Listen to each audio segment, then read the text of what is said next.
আল্লাহ বলেন কোনো বিষয় সম্পর্কে কখনো বলো না যে আমি ওটা আগামীকাল অবশ্যই করব। এটা কখনো বলো না। তিনি আসলে বলেননি বলো না, লা তাকুল। তিনি বলেছেন লা তাকুলান্না, বলার সাহসও করো না, কখনো না। যে কোনো কিছু সম্পর্কে যে আমি অবশ্যই আগামীকাল এটা করব। আপনি যদি আয়াতের এখানে থেমে যান তাহলে দৃশ্যত সমস্যা দেখা দেয়। কারণ আপনার বস বলেন আপনাকে অবশ্যই এই অ্যাসাইনমেন্ট আগামীকাল জমা দিতে হবে, আপনি তখন বলেন অবশ্যই আমি আগামীকাল জমা দিব, শিওর শিওর ইনশাআল্লাহ। কখনো কখনো আপনি ইনশাআল্লাহ বলেন, কখনো বলেন না। কিন্তু মানুষ নিশ্চয়তামূলক ওয়াদা করে সব সময়। হ্যাঁ হ্যাঁ আমি নিশ্চিত যাব। তুমি কি দাওয়াতে আসছো? হ্যাঁ হ্যাঁ আমি নিশ্চিত যাব। কিরে জুমায় যাবি তো? হ্যাঁ হ্যাঁ অবশ্যই। আমরা এইসব নিশ্চয়তামূলক কথা বলি সব সময়। পরের আয়াতে গিয়ে আল্লাহ এই বিষয়টা সম্পূর্ণ করলেন। তিনি বলেন ইল্লা আইয়াশা আল্লাহ, আল্লাহ ইচ্ছা করলে বলা ব্যতিরেকে। একমাত্র ব্যতিক্রম হলো আমার এটা করার ইচ্ছা শতভাগ যদি আল্লাহ ইচ্ছা করেন। এই জন্য মুসলিম সংস্কৃতিতে আমরা যখন ভবিষ্যৎ নিয়ে কথা বলি আমরা ইনশা আল্লাহ শব্দ ব্যবহার করি। আল্লাহ যদি চান আগামীকাল 3টায় তোমার সাথে দেখা হবে ইনশাআল্লাহ। আল্লাহ যদি সিদ্ধান্ত নেন তোমার সাথে আমার দেখা হবে না, সেটা আমার নিয়ন্ত্রণের বাইরে। আমার ইচ্ছা আছে, কিন্তু আল্লাহর পরিকল্পনা আমার পরিকল্পনা থেকে ভিন্ন হতে পারে। আমার পরিকল্পনা থেকে আমি প্রতিজ্ঞা করছি, কিন্তু যদি ঝড় শুরু হয়, ভূমিকম্প হয় অথবা গাড়ি নষ্ট হয়ে যায়, আমি জানি না। আল্লাহ যে কোনো কিছুর সিদ্ধান্ত নিতে পারেন, ভবিষ্যৎ আমার হাতে নয়। তাই আমাকে এই ইন্স্যুরেন্সের দাবিটা পরিষ্কার করে নিতে হবে এবং বলে রাখতে হবে যে এটা আল্লাহর হাতে। মুসলমানরা জানে ভবিষ্যৎ তাদের হাতে নয়। এখানে আমাদেরকে ভারসাম্যের শক্তিশালী একটা দিক সম্পর্কে বুঝতে হবে। দুর্ভাগ্যজনকভাবে মুসলমানরা যখন আমরা আল্লাহর বই থেকে দূরে সরে যাই, এমনকি আমাদের ধর্মের সুন্দর শিক্ষাগুলোকেও আমরা কুৎসিত বানিয়ে ফেলি। তাদেরকে বাহির থেকে সুন্দর মনে হয়, কিন্তু আপনি যখন আল্লাহর বইয়ের সাথে সম্পর্ক হারিয়ে ফেলেন, আপনি যখন আল্লাহ রসুল সাল্লাহ সাল্লামের সুন্নার সাথে যুক্ত না থাকেন, তখন সেই একই সুন্দর বিষয়গুলো কুৎসিত কিছুতে রূপান্তরিত হয়। আমাদের অনেকেই এই অপরাধে অপরাধী। তাই আমরা যখন বলি ইনশাআল্লাহ, তার মানে সম্ভবত না। আমরা এখন এটাই করি। তুমি কি আসবে? ইনশাআল্লাহ, যার অর্থ হলো আমি আসলে নিশ্চিত নই, আমি শিওর নই। তাহলে আমরা এখন ইনশাআল্লাহ ব্যবহার করি কোনো প্রতিশ্রুতি এড়ানোর জন্য। এই আয়াতগুলো প্রতিশ্রুতি এড়ানোর জন্য নয়। বস্তুত ইন্নি ফাইলুন যালিকা গাদান খুবই শক্তিশালী শব্দ সমষ্টি। আমি নিশ্চিত, আমি অবশ্যই আগামীকাল এটা করতে যাচ্ছি। গ্যারান্টি সহকারে কোনো অঙ্গীকার করা, প্রতিশ্রুতি দেয়া এবং অবশ্যই করব বলে প্রতিজ্ঞা করা মূলত কোনো সমস্যা নয়। বস্তুত আপনার তো এমনটাই করা উচিত। আপনার তো আসলেই শক্ত প্রতিশ্রুতি দেওয়া উচিত। যদি করতে না পারেন তাহলে বলে দিন যে করতে পারবেন না। বলে দিন আমি যেতে পারবো না। কিন্তু যদি কথা দেন তাহলে তাতে অটল থাকুন, দৃঢ় প্রতিজ্ঞ থাকুন। তারপর এর সাথে যোগ করে বলুন এটা একমাত্র ঘটবে না যদি আল্লাহ এমন কিছুর সিদ্ধান্ত নেন যা আমার নিয়ন্ত্রণের বাহিরে। এটাই ইল্লা আইয়াশা আল্লাহ। ইল্লা আইয়াশা আল্লাহ মানে এটা না যে আমি যদি দেরিতে উঠি তাহলে আসতে পারবো না, বা যদি আমার মুড ভালো না থাকে তখন সেটা হবে এই শক্তিশালী কথার অপব্যবহার। স্বীকার করছেন যে সব কিছু আপনার নিয়ন্ত্রণে নেই। আল্লাহ আপনাকে অঙ্গীকার করার সামর্থ্য যেমন দিয়েছেন, সেই সাথে সেই অঙ্গীকার বাস্তবায়ন করারও সামর্থ্য দিয়েছেন। আপনার যদিও কিছু সামর্থ্য আছে, কিন্তু আল্লাহ হলেন ওয়াহু আলা কুল্লি শাইইন কাদির। তিনি আপনাকে পথের মাঝখানে থামিয়ে দিতে পারেন, আপনার সকল নিয়ত, আপনার সকল ইচ্ছা থাকা সত্ত্বেও। এটা হলো ইল্লা আইয়াশা আল্লাহ। কিন্তু এরপর আল্লাহ যোগ করছেন ওয়াজকুর রব্বাকা ইযা নাসিত, তোমার রবের উল্লেখ করো, তোমার রবের উল্লেখ করো যখন ভুলে যাও। এখানে আল্লাহ বলেননি ইন নাসিত, যদি তুমি ভুলে যাও। তিনি বলেছেন যখন তুমি ভুলে যাও। এর মাঝে বিশাল পার্থক্য আছে। যদি কিছু ঘটে মানে এটা ঘটতে পারে আবার নাও ঘটতে পারে। আর যখন ইদা নাসিত বলা হয়, আল্লাহ গ্যারান্টি দিচ্ছেন। আল্লাহ গ্যারান্টি দিতে পারেন, আমি পারি না। আল্লাহ গ্যারান্টি দিচ্ছেন আপনি এবং আমি ভুলে যাব। আমরা ভুলে যাবই যখন আমরা ভবিষ্যতের ব্যাপারে কোনো প্রতিশ্রুতি দিব, কিন্তু ইনশাআল্লাহ বলতে ভুলে যাব। আমরা মনে মনে পরিকল্পনা করব। কখনো কখনো আপনি হয়তো মুখে বলেন না। প্রসঙ্গত আরবিতে কওল বা বলা দ্বারা শুধু জিহ্বা দিয়ে বলাকে বোঝানো হয় না, এমনকি মনে মনে কিছু বলাও কওল দ্বারা বোঝানো যায়। যেমন আমরা বাংলায় বলি আমি মনে মনে বলেছি। এই চিন্তাটাও অনেক সময় আপনি এভাবে চিন্তা করেন আমি অবশ্যই এটা বা ওটা করব। এমনকি সেই চিন্তার সাথেও ইনশাআল্লাহ যুক্ত থাকা উচিত। কি সেই মনে মনে বলা কথার সাথেও মাঝে মাঝে ইনশাআল্লাহ যুক্ত থাকে না, শুধু আমার মাথায় পরিকল্পনা থাকে এই সপ্তাহে এই কাজটা করব, পরের সপ্তাহে ওটা করব। আচ্ছা মনে থাকবে, মনে থাকবে, কিন্তু ইনশাআল্লাহর কথা আপনার মনে ছিল না, আর মনে থাকা উচিত ছিল। অনেক সময় আপনি হয়তো কারোর সাথে ফোনে কথা বলছেন আর ভবিষ্যতের কোনো ব্যাপারে ওয়াদা দিলেন তোমার সাথে রাতের খাবারে যোগ দিব, আসসালামু আলাইকুম। এরপর মনে হলো ও আমি তো ইনশাআল্লাহ বলিনি। তার মানে এটা নয় যে আপনি আবার তাকে কল করে বলবেন ইনশাআল্লাহ বলতে ভুলে গিয়েছিলাম, তাই এখন আবার বলছি ইনশাআল্লাহ। তাকে ইনশাআল্লাহ শুনতে হবে না। আল্লাহ আজ্জা ওয়া জাল্লা শুনতে চান যে আপনি এটা বলেছেন। আপনাকে শুধু আপনার রবের দিকে ফিরে বলতে হবে, অযকুর রব্বাকা ইযা নাসিত। আর তোমার রবের কথা স্মরণ করো যখন ভুলে যাও। ইল্লা আইয়াশা আল্লাহ অযকুর হু ইযা নাসিত। তার কথা মনে করো যখন ভুলে যাও। আল্লাহ এটা বলেননি, তিনি বলেছেন তোমার রবের কথা স্মরণ করো। একবার যখন আয়াতে আল্লাহর নাম ব্যবহার করা হয়েছে, ইল্লা আইয়াশা আল্লাহ, আল্লাহর নাম যখন একবার উল্লেখ করা হয়েছে, একবার কারো নাম উল্লেখ করা হলে পরের বার উল্লেখ করার সময় আমরা প্রোনাউন ব্যবহার করি। উদাহরণস্বরূপ বিষয়টা সহজে বোঝার জন্য বলছি, বলো যদি আল্লাহ ইচ্ছা করেন, আর ভুলে গেলে তার নাম স্মরণ করো। তার কথা স্মরণ করো যখন ভুলে যাও। তার শব্দটি আল্লাহর প্রতি নির্দেশ করবে, কিন্তু আল্লাহ তার শব্দটি উল্লেখ করেননি, প্রোনাউন ব্যবহার করেননি। তিনি বলেছেন রব্বাক।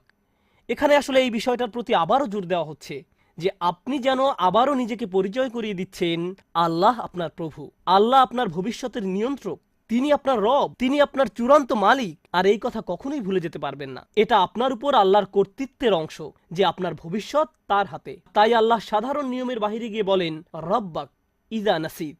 যখন আমরা আমাদের ভবিষ্যতের কোনো ব্যাপারে প্রতিশ্রুতি দিব, এটা আসলে মূলত আল্লাহর হাতে। এখন পর্যন্ত এটা আসলে ভারসাম্য রক্ষা করার এক অসাধারণ আয়াত। একদিকে আপনি সম্ভাব্য সবচেয়ে শক্ত প্রতিজ্ঞা করছেন, ইন্নি ফাইলুন যালিকা গাদা। এমনকি ইন্নি সাআফআল নয়, এটা এমনকি ক্রিয়াপদও নয়, প্রতিশ্রুতির জন্য ইসমে ফাইল ব্যবহার করা হয়েছে। আমি অবশ্যই এটা করব আগামীকাল। আবার পক্ষান্তরে আপনি সম্পূর্ণরূপে আল্লাহর উপর নির্ভরশীল। তাই সামনে এগিয়ে যাওয়ার পূর্বে এই ভারসাম্য নিয়ে কিছু কথা বলা যাক। এই দুনিয়ায় এমন অনেক মানুষের সন্ধান পাবেন যারা মনে করে নিজের যোগ্যতার কারণে তারা সব কিছু করতে পারবে। আমি আসলেই বুদ্ধিমান, আমার খুবই নির্ভরযোগ্য একটা গাড়ি আছে, আমি আসলেই ভালো ড্রাইভার, আমি সেখানে যাওয়ার সেরা পথটাই চিনি, আমি সকল নির্ভরতা আমার নিজের উপর। আমার সফল একটি ব্যবসা আছে কারণ আমার ব্যবসার পরিকল্পনাটা খুবই ভালো। আমি ভালো চাকরি করি কারণ আমি সেরা স্কুলে পড়েছি, ভালো জিপিএ পেয়েছি, আমার ভালো রিজিউমি আছে। তো সকল নির্ভরতা নিজের উপর। শত শত মিলিয়ন ডলারের একটা ইন্ডাস্ট্রি আছে, আর সেটা হলো মোটিভেশন ইন্ডাস্ট্রি, যার শুরু এবং শেষ হলো যে কোনো কিছু করা সম্ভব। তুমি অসাধারণ, তুমি যে আসলে কতটা ক্ষমতাবান তা তুমি নিজেও জানো না। মানুষ হাজার হাজার টাকা দেয় এসব কথা শোনার জন্য। তোমার নিজের দাঁত তুমি নিজেই মাজতে পারো, তোমার নিজের ভ্রমণ তুমি নিজেই করতে পারো, যেটাই হোক। এসব শুনে তারা বেশ অনুপ্রাণিত হয়ে ওঠে, কারণ তারা আত্মশক্তির উপর জোর দেয়, যার কিছুটা বৈধতা আছে। আবার অন্য আরেক প্রান্তের মানুষেরা বলে আমার দ্বারা কিছুই করা সম্ভব নয়, আমি শুধু একজন মিসকিন, আমি শুধু আল্লাহর একজন বান্দা, আমার কি বা মূল্য আছে, আমার দাম তো অমুকের জুতার ধুলোর সমানও নয়, আমি কিছুই না, আমি তুরাবের তৈরি, আমাকে নুতফা থেকে বানানো হয়েছে, আল্লাহ যেমন বলেছেন অধম নগণ্য এক সৃষ্টি, তাই আমি আসলে কিছুই করার সামর্থ্য রাখি না। এদের আত্মবিশ্বাস বলতে কিছুই নেই। এরা বলে আল্লাহ সব করেন, আমি কিছুই করি না। এদের শেষ পরিণতি কি হয় জানেন? এরা জীবনে কিছুই করে না। জীবনে ভালো কিছু যখন হয় না, তারা বলে আল্লাহ সিদ্ধান্ত নিয়েছেন। তারা সব কিছুর জন্য আল্লাহকে দোষ দেয়।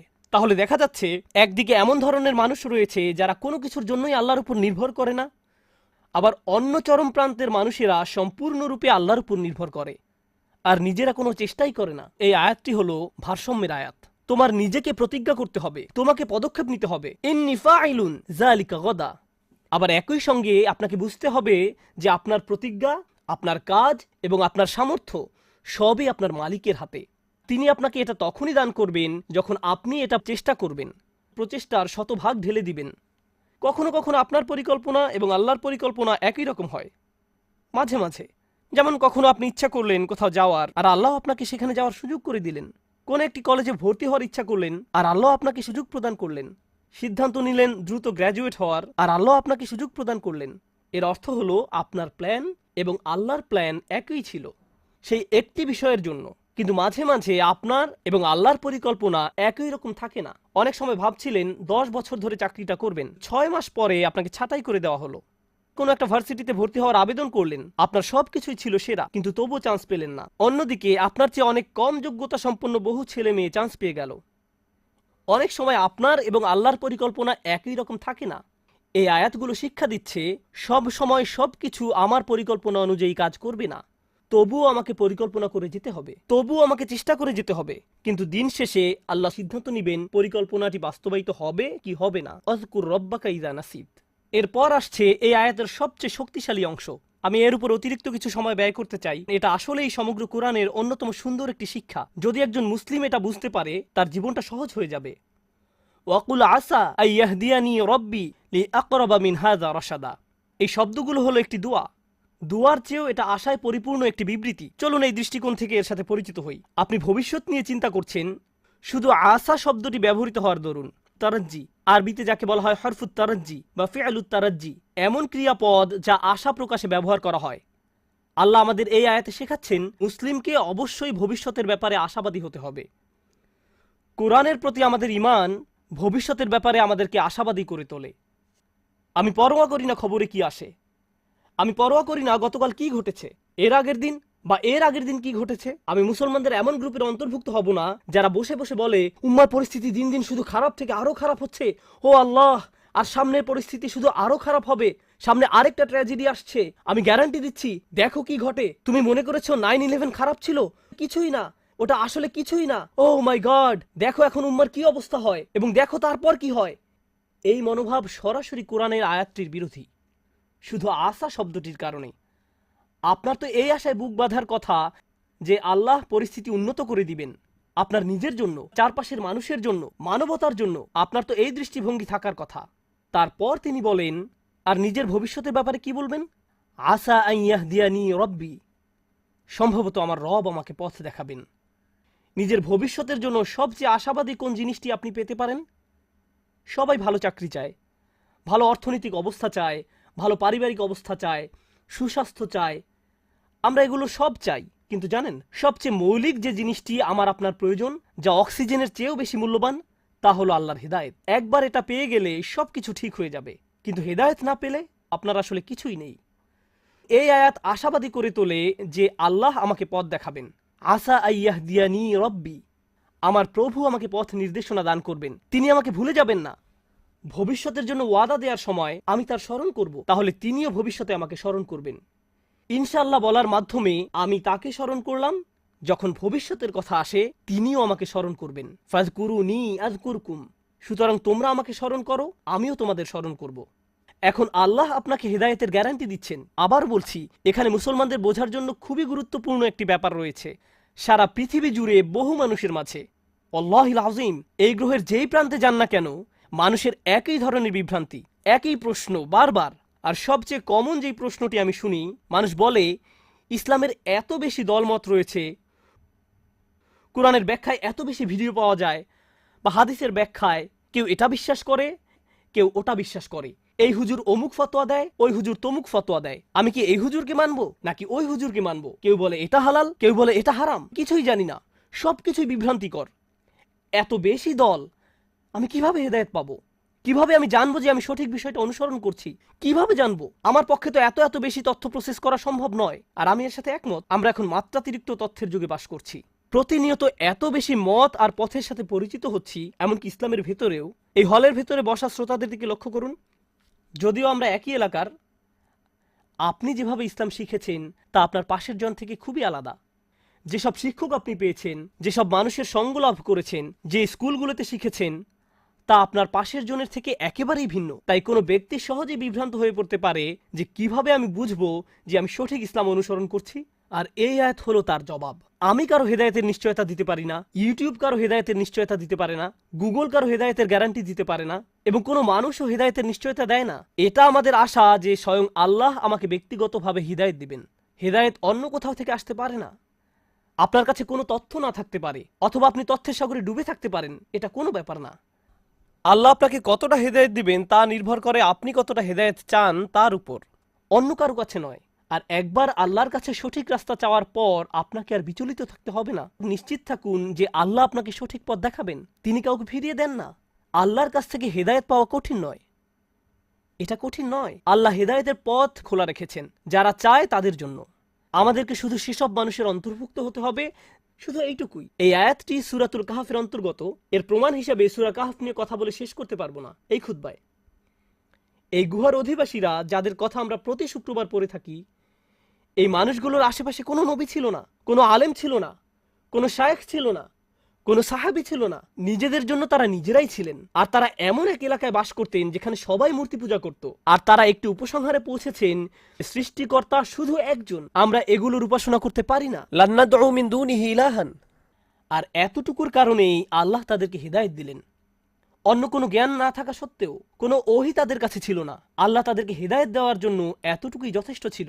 আর তিনি তাদেরকে এত বেশি হিদায়াত দান করলেন যে আজকের দিনে যারা বছরের পর বছর ধরে দ্বীনের জ্ঞান অর্জন করে, তারা এই যুবকদের কাহিনী অধ্যয়ন করে। কারণ এই যুবকরা আল্লাহর হিদায়াত পেয়েছিল, কারণ আল্লাহ তাদেরকে পথ দেখিয়েছিলেন। আপনার পরিস্থিতি যত অন্ধকারচ্ছন্নই হোক না কেন, আপনার যদি আল্লাহর উপর আশা থাকে, এটাই যথেষ্ট। আসা আইয়াহদিয়ানি রব্বি লিআকরাবা মিন হাযা রাশাদা। এখন আসছে সর্বশেষ এবং এই বিবৃতির সবচেয়ে সুন্দর অংশ। সম্ভবত আল্লাহ আমাকে পথ দেখাবেন। পথ দেখাবেন কোথায়?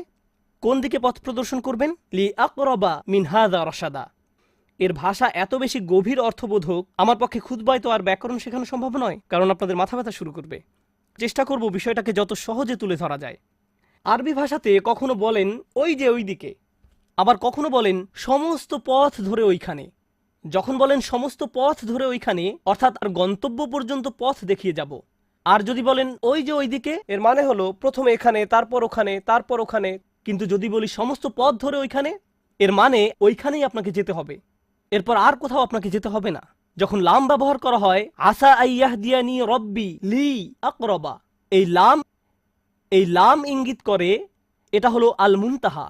এর চেয়ে উচ্চতর আর কিছু চাওয়ার নেই এই দুনিয়ায়। এটা যদি পেয়ে যাও, শ্রেষ্ঠ আর কিছু পাওয়ার নেই। যদি ইলা শব্দটি ব্যবহার করা হতো, অর্থ হতো তোমাকে প্রথমে ওইখানে যেতে হবে, তারপর অন্য কিছুর উদ্দেশ্যে। সুতরাং এই আয়াতে আমি আপনি এমন কিছু প্রার্থনা করছি, এমন কিছু চাচ্ছি যার চেয়ে উত্তম আর কিছু নেই। এটাই চূড়ান্ত সমাপ্তি। এখন সেই চূড়ান্ত সমাপ্তিটি কি? লিআকরাবা মিন হাযা, এটার চেয়ে নিকটবর্তী। আমি আশা করছি আল্লাহ আমাকে পথ দেখাবেন এটার চেয়ে চূড়ান্ত সমাপ্তির আরো নিকটে। এটা বলতে কি বোঝানো হয়েছে? এখন আমি যে অবস্থায় আছি, চলুন বোঝার চেষ্টা করি এখানে আসলে কি বোঝানো হচ্ছে। আমাদের সবার আলহামদুলিল্লাহ সুম্মা আলহামদুলিল্লাহ কোনো না কোনো মাত্রায় হেদায়েত রয়েছে। আমরা যে শুক্রবারে আল্লাহর ঘরে একত্রিত হয়েছি, এটা প্রমাণ করে যে আল্লাহ আমাদের সবাইকে কোনো না কোনো মাত্রায় হেদায়েত দিয়েছেন। কাউকে তিনি বেশি হেদায়েত দিয়েছেন, আবার কাউকে কম হেদায়েত দিয়েছেন। সালাতে কারো মনোযোগ বেশি থাকে, আবার কারো কম মনোযোগ থাকে। আমরা সবাই একই পর্যায়ে নেই, এটা সত্য। কিন্তু জানেন এই দোয়া আমাদের কি শেখাচ্ছে? আমার চূড়ান্ত লক্ষ্য হলো আমাকে আল্লাহর আরো নিকটবর্তী হতে হবে। আমি এখানে এজন্য আসিনি যে নিজেকে অন্য একজনের সাথে তুলনা করব। আমি এখানে এসেছি শুধু নিজের আজকের অবস্থানের সাথে নিজেকে তুলনা করতে। আমি যদি শুধু নিজের এখনকার অবস্থা উন্নতির জন্য কাজ করে যেতে পারি, এটাই আল্লাহর সামনে চূড়ান্ত সফলতা। এর চেয়ে চূড়ান্ত কোনো সফলতা নেই। আপনি কোনোদিন নিখুঁত হবেন না, আমিও কোনোদিন নিখুঁত হতে পারবো না। আমরা যা করতে পারি তা হলো আরেকটু ভালো হওয়া, এরপর আরেকটু ভালো, এরপর আরেকটু ভালো। শুধু দিন দিন ক্রমাগত উন্নতির চেষ্টা করুন। যদি কেউ এভাবে আল্লাহর নিকটবর্তী হওয়ার চেষ্টায় রত থেকে মারা যায়, সে সফল। অনেক মানুষ কি করে জানেন? তারা অন্যদের সাথে নিজের তুলনা করে। আহা, সে তো পুরো কুরআন মুখস্থ করে ফেলেছে, দেখো কি সুন্দর তার তেলাওয়াত, সে প্রতিদিন মসজিদে যায়, আজানের পূর্বে এসে উপস্থিত হয়, সে যে আল্লাহর কত ইবাদত করে, সে কত বেশি জানে, সে আরবি জানে, তাফসির জানে, এটা জানে, ওটা জানে। তারা মুসলিম হিসেবে আমার চেয়ে কত উত্তম পোশাক পরে। নিজেকে অন্যের সাথে তুলনা করবেন না। আল্লাহ আপনার কাছে এটা চান না। আল্লাহ আপনাকে অন্যের পাশে রেখে তুলনা করবেন না। তিনি তো আপনাকে এমনকি দুনিয়াতে অন্যের সাথে তুলনা করতে চান না। আর আখিরাতের কথা বাদই দিলাম। ওয়ালা তাতামান্নাউ মা ফাদ্দালাল্লাহু বিহি বা'দুকুম আলা বা'দ। অন্য মানুষদেরকে যা দেওয়া হয়েছে তার আকাঙ্ক্ষা করো না, নিজের প্রতি এমন অন্যায় করো না। তাহলে আমরা কি শিখছি? উদাহরণস্বরূপ আমরা শিখছি, আপনি আজকে কোরআন তেলাওয়াত শেখা শুরু করলেন, আপনার বয়স হয়ে গেছে ৩৫। ৩০ বছর যাবত বইটা খুলেও দেখেননি। সিদ্ধান্ত নিলেন আজ থেকে কোরআন তেলাওয়াত করার। আপনি এমনকি বিসমিল্লাহও পড়তে পারছেন না। আরবি বা অক্ষরটি দেখতে কেমন সেটাও ভুলে গেছেন। আপনার বয়সের মানুষেরা বড়দের মতো করে পড়তে পারে, এখন আপনাকে বাচ্চাদের মতো শিখতে হচ্ছে। এতে কোনো সমস্যা নেই। আপনি যখন আলিফ পড়া শিখছেন, বা পড়া শিখছেন এবং আল্লাহর দিকে কিছুটা অগ্রসর হয়েছেন, এখন এই অবস্থায় যদি আপনার মৃত্যু হয়, আপনি হয়তো একজন হাফেজে কোরআনের চেয়ে উত্তম, যে সম্পূর্ণ কোরআন মুখস্থ করেছে, কিন্তু এর প্রতি কোনো কদর নেই। কে নিজেকে আরো উত্তম মানুষ হিসেবে গড়তে চায় জানা যাবে অন্তর থেকে, আর আল্লাহ সেটা জানেন। তাই আল্লাহর দিকে অগ্রসর হওয়ার ক্ষেত্রে এখন যে অবস্থায় আছেন তাকে ছোট করে দেখবেন না। মানুষ আপনাকে ছোট করে দেখতে পারে, কিন্তু আল্লাহ আপনার চেষ্টাকে ছোট করে দেখেন না। মনে হয় যেন আল্লাহর কাছ থেকে হিদায়েত পাওয়া অনেক কঠিন, আর আল্লাহ হিদায়েতের দরজাকে বিস্তীর্ণ রূপে খোলা রেখেছেন। তিনি শুধু আমাদেরকে বলেছেন এই দোয়া করার জন্য, ইয়া আল্লাহ আমাকে পথ দেখান, লি আকরাবা মিন হাযা রাশাদান। রশাদান মানে সত্য পথের হেদায়েত। এই আয়াতের শেষ শব্দ রশাদান ইঙ্গিত করছে আপনি যে এই দোয়াটি করছেন তা প্রমাণ করে আপনি ইতোমধ্যে কিছুটা হেদায়েত পেয়ে গেছেন। আপনার বলা উচিত নয় আমি পথভ্রষ্ট। এই আয়াত স্বীকার করে নিচ্ছে আল্লাহ যে আপনাকে দোয়া করার সামর্থ্য দিয়েছেন, এই সামর্থ্য নিজেই আল্লাহর পক্ষ থেকে আপনার জন্য একটা হেদায়েত। আল্লাহ আপনাকে আরও দিবেন, তিনি আরও দিবেন এবং তিনি আরও দিবেন। মুসলমানরা এমনই আশাবাদী এক জাতি, যখন পৃথিবীতে হেদায়েত নেমে আসে তখন এর সাথে প্রশান্তি আসে, ইতমিনান আসে, হৃদয় প্রশান্তিতে পূর্ণ হয়ে যায়। আলা বিযিক্রিল্লাহি তাতমাইন্নুল কুলুব। এই কথা বলেই আলোচনার সমাপ্তি টানতে চাই। অন্তর যখন প্রশান্ত হয়ে যায় তখন এই প্রশান্তি আশেপাশেও ছড়িয়ে পড়ে। প্রশান্তি সংক্রামক, ঈমান সংক্রামক। পরিবারের ভেতর শান্তি ছড়িয়ে পড়ে, বন্ধু বান্ধবদের মাঝে শান্তি ছড়িয়ে পড়ে, সমাজে শান্তি ছড়িয়ে পড়ে যখন হেদায়েত আসে। পৃথিবীর সমস্যা যদি হয় সংঘর্ষ ও ঘৃণা, পৃথিবীর সমস্যা যদি হয় যুদ্ধ, তখন এর সমাধান রাজনৈতিক পলিসিতে নয়, আরও যুদ্ধাস্ত্র হয়। এটা সমাধান নয়, অর্থনৈতিক নিষেধাজ্ঞাও নয়। মানবতার আজকে যা দরকার তা হলো হেদায়েত, কারণ হেদায়েত ছাড়া কোনো শান্তি নেই, পাওয়া সম্ভব না। ফাআইয়ুল ফারিকাইনি আহাক্কু বিল আমন ইন কুনতুম তা'লামুন আল্লাযীনা আমানু। কে শান্তি লাভের বেশি হকদার? যারা বিশ্বাস স্থাপন করে, যারা ঈমান এনেছে। ঠিক এটাই আমরা আল্লাহ আজ্জা জাল্লার কাছে প্রার্থনা করছি। যখন আপনি এবং আমি এই দুনিয়াতে শান্তির জন্য দোয়া করি, মুসলিম দেশগুলোতে শান্তির জন্য দোয়া করি, তখন আসলে আমরা সরাসরি আল্লাহর কাছে দোয়া করছি আমাদের নিজেদের জন্য এবং আমাদের চারপাশের দুনিয়ার জন্য আরো বেশি হেদায়েত। আল্লাহ আজ্জা জাল্লাহ আমাদের সবার হেদায়েত বাড়িয়ে দিন এবং আমাদেরকে সেসব মানুষের অন্তর্ভুক্ত করুন যারা তাদের ভবিষ্যতের ব্যাপারে আশাবাদী, সন্তানদের ভবিষ্যতের ব্যাপারে, উম্মার ভবিষ্যতের ব্যাপারে এবং সমগ্র বিশ্বের ব্যাপারে। আমাদেরকেই চিন্তা করতে হবে, শুধু আমাদের উম্মার জন্য নয়, গোটা দুনিয়ার জন্য। আমরা ইব্রাহিম আলাইহিসসালামের মিল্লাত, ইব্রাহিম আলাইহিসসালাম সমগ্র মানবতার জন্য উদ্বিগ্ন থাকতেন। আমরা এমন একটি উত্তরাধিকার পেয়েছি। আল্লাহ আজ্জা জাল্লাহ আমাদেরকে তেমন মানুষে পরিণত করুন। আমাদের ভবিষ্যৎ প্রজন্মকে এমন করে গড়ে তুলুন যারা কোরআন সুন্নাহর আলোকে জীবনযাপনের জলজান্ত উদাহরণ হবে। বারাকাল্লাহু লিয়া ওয়া লাকুম। আসসালামু আলাইকুম ওয়া রাহমাতুল্লাহি ওয়া বারাকাতুহু।